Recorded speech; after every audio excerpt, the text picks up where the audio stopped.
काली नजर। माँ, माँ, अरे क्या माँ माँ कर रहा है? बकरी का बच्चा है क्या? अरे माँ, मजाक छोड़ो। मुझे फाइनली वो मेन चौराहे वाली दुकान मिल गई है। अब देखना, आपका बेटा दुगनी स्पीड से पैसा कमाएगा। उफ, ये क्या? मेरी ऑनलाइन मेकअप क्लास चल रही है। इतनी जोर से क्यों बोल रहे हो आप दोनों? अरे मेरी धर्म पत्नी जी, मेकअप क्लास बाद में करना। वो चौराहे वाली दुकान मिल गई है हमको। अरे वाह, रुको, मैं अपनी माँ को फोन लगाकर बता देती हूँ। अरे मैं भी अपने रिश्तेदारों को बता देती हूँ। कितनी खुशी की बात है। हाँ हाँ, मैं भी अपने दोस्तों को बता देता हूँ।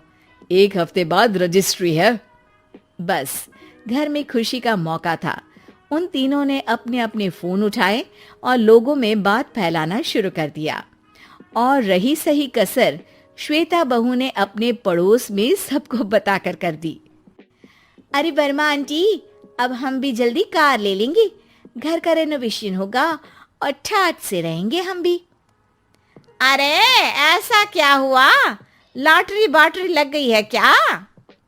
अरे इस बार चौराहे वाली मॉल में हमको भी दुकान मिल गई है। दुकान नंबर 21, जो एकदम चौराहे पर है। अब ग्राहक बढ़ेंगे तो आमदनी भी बढ़ेगी ही ना। अरे वाह, कितनी खुशी की बात है। मैं बहुत खुश हूँ तुम्हें इतना खुश देख के। बाकी एक बात कहूँ, सबको मत बताते फिरना। किसी की नजर लग जाएगी तो खुशी की खबर वापस लौट जाएगी। हैं? ऐसे थोड़ी ना होता है। अब डरा रही हो। अरे सही कह रही हूँ, काली नजर कहते हैं इस चीज को। जब आप किसी को कुछ बताओ और वो काम बिगड़ जाए। अरे लेकिन मैं तो... तुमने सबको बता दिया ना? हाँ, फोन लगा लगा के। अब बच के रहना, काली नजर बड़ी खतरनाक होती है। श्वेता इतनी खुश रहती है कि वो वर्मा आंटी की बात पर ध्यान ही नहीं देती, जबकि पड़ोस में और भी लोगों से खुशी की खबर शेयर करती रहती है। अगले दिन राजेश बहुत दुखी होकर घर आता है। अरे बेटा, क्या हुआ? मुंह क्यों सूजा हुआ है? मधुमक्खी ने काट लिया क्या? माँ, वो दुकान किसी और के पास चली गई। किसी ने ज्यादा भाव लगा दिया। अरे पर बात तो आपसे हुई थी ना उस दुकान वाले की। हाँ, आज मैं टोकन अमाउंट देने गया था, तब मुझे पता चला। कोई आकर सुबह मुझसे पहले ही ज्यादा अमाउंट दे गया। काली नजर। क्या? क्या कहा? वर्मा आंटी ने समझाया था कि किसी को बताना मत, वरना काली नजर लग जाएगी। अच्छा, तुम्हें उनकी बात मान लेनी चाहिए थी।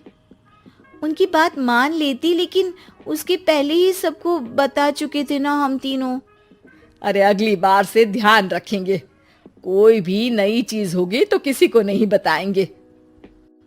तीनों कुछ दिन ऐसे ही रहते हैं, पर एक दिन श्वेता को एक मेल आता है। राजेश, मेरा ऑनलाइन मेकअप कोर्स कंप्लीट हो गया। अब मैं खुद का पार्लर खोल सकती हूँ।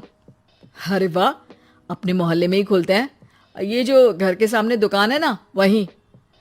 हाँ, यहाँ सस्ती भी मिल जाएगी।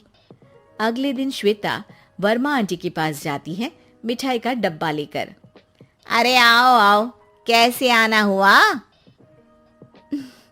जोर से नहीं बोलूंगी।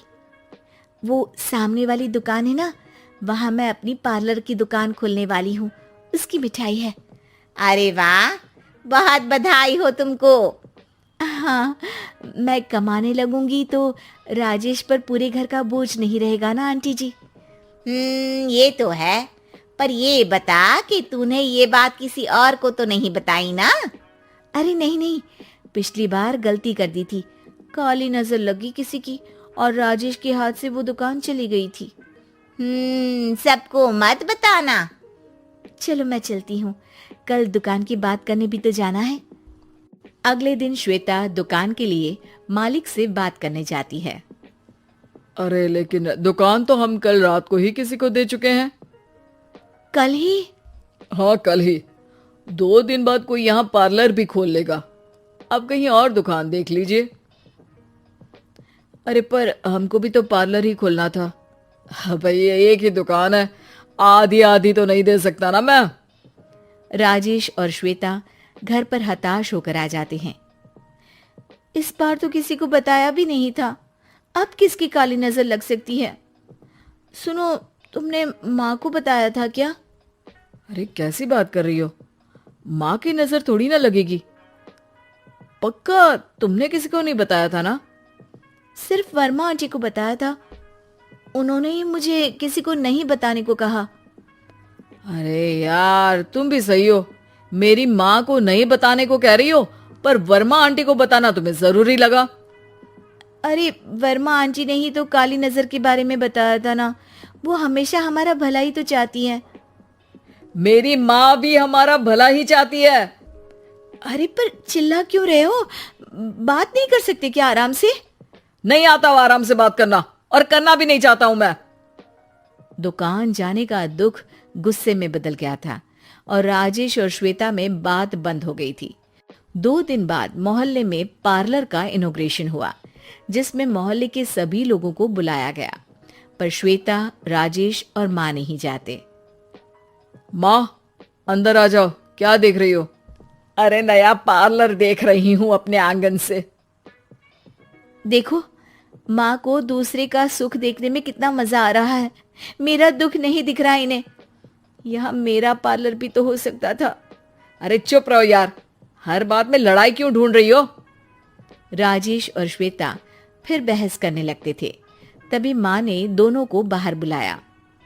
अरे जरा देखो तो, दुकान चलाने वाले का बोर्ड पर नाम क्या लिखा है?